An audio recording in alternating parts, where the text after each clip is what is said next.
of our country has completely changed. Before I can even begin, I have to start by, number one, thanking our truckers.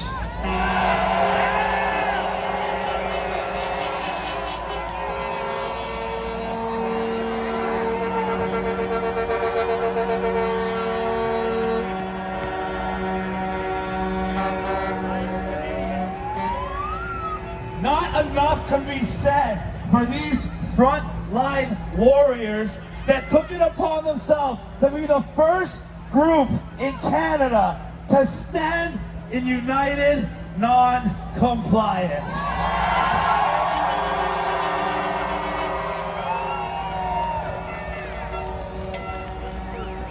And before I can go any further, I want you all to thank yourselves for being here, because without you supporting this movement, supporting the truckers, supporting everyone who's been fighting since day one, we would not be here. We would not have this movement. We would not have this power.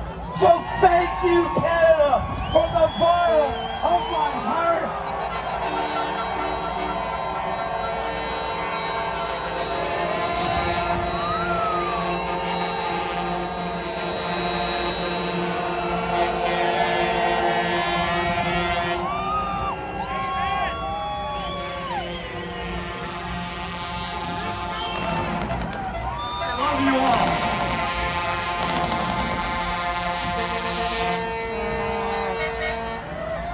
The importance of what we're doing here today will go down in history as one of the most significant moments in solidarity in human history.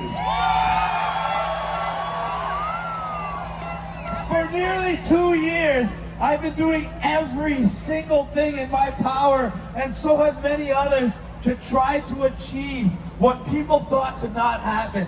The people coming together, despite of all the ways they try to divide us, despite of all the lies and propaganda, we stand united, we stand strong. And Canada is now the beacon of light and hope and freedom for the entire world.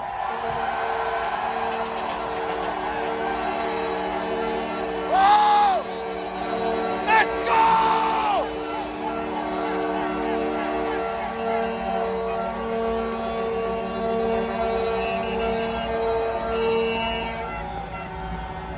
Who around the world would think that the docile, the friendly, the nice Canadians would be the ones to stick their feet into the sand and say enough is enough? It's time to take our country back. Take it back! Take it back!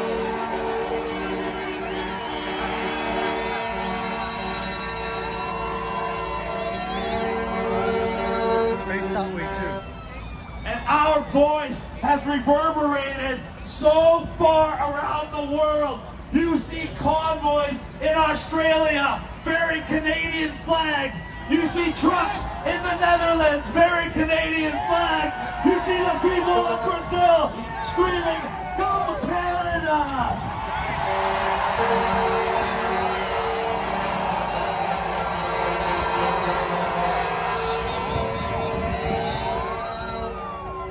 We see freedom rising around the world. The UK, Ireland, Denmark, Switzerland have gotten rid of restrictions.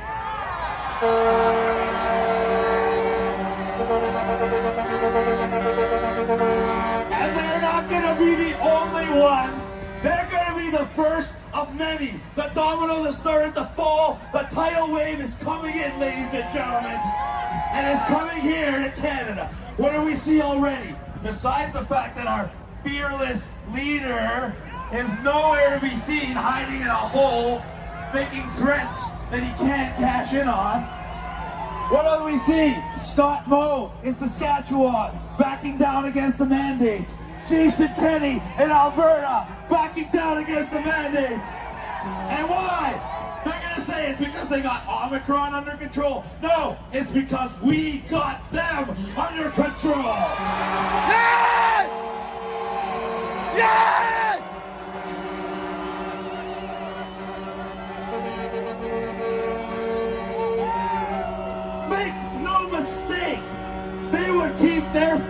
on your throat as long as you would allow. If we stood idly by, we would be like Quebec, where you gotta go into a jail cell to go to a Walmart. I think that, yeah, you laugh it up, but that's still part of Canada. That's still our brothers and sisters. We need to get them on our page. We need to bring them into this fold. We need to get them their freedom back. We need to get freedom back for everybody, not just here, but around the world.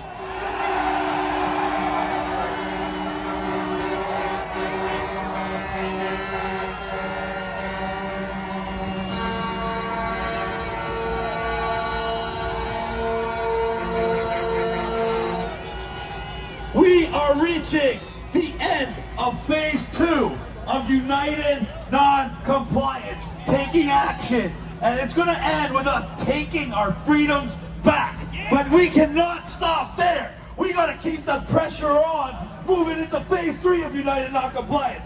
My personal favorite, holding them accountable.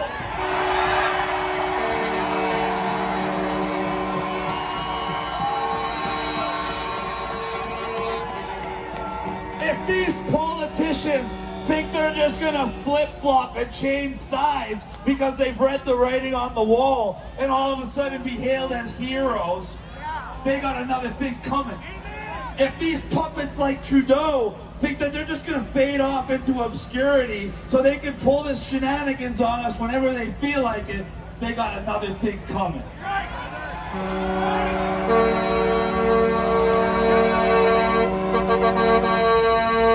We are in a position where we can not just get our freedoms back, we can reshape our country in a way that makes it better than it ever was.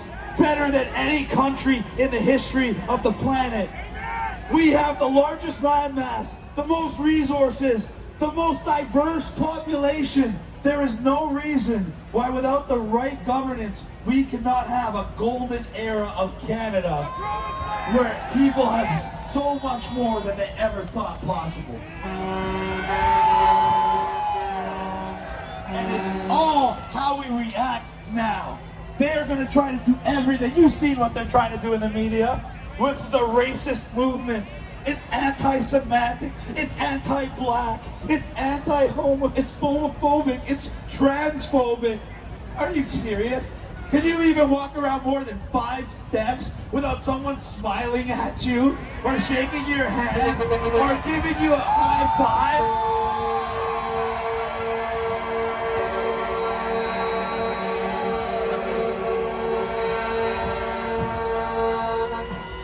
The police, God bless their souls. God bless you all. I know you're not doing what you want to do, but they admitted that we had over 2.5 million people in Ottawa.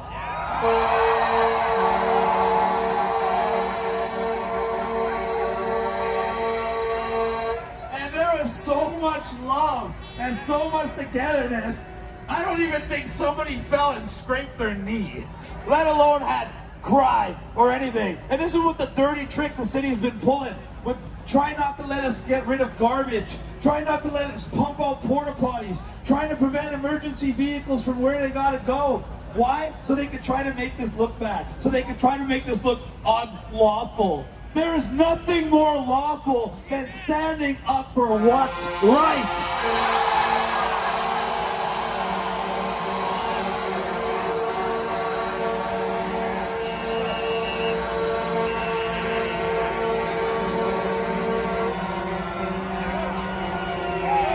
And what's more,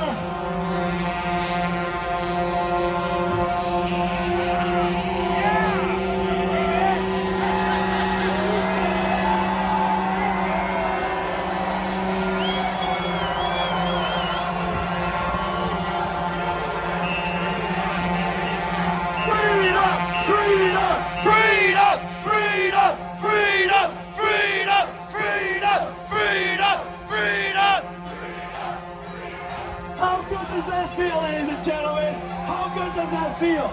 You know what that is? That's love. That's love, ladies and gentlemen. That's what they don't want the world to realize. That love is the most powerful force in human nature. Love is what is driving this movement.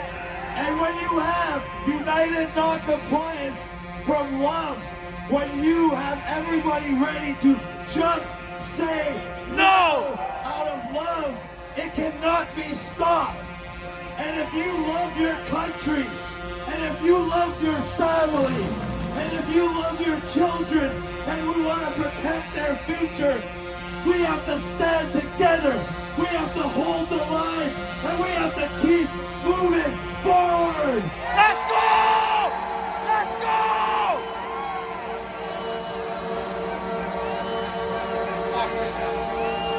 Yes!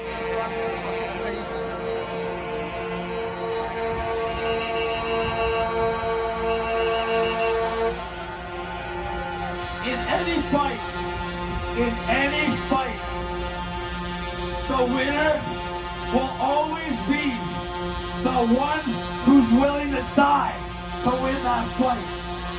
And I stand here before you, and I pledge my life, my very last breath, to fighting for freedom. And if you are with me, if you feel the same way, then scream out, freedom!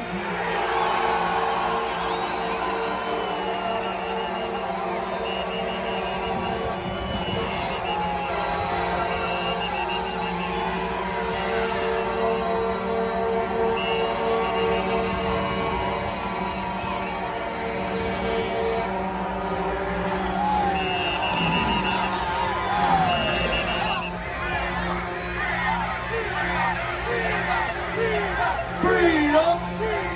Freedom! Freedom!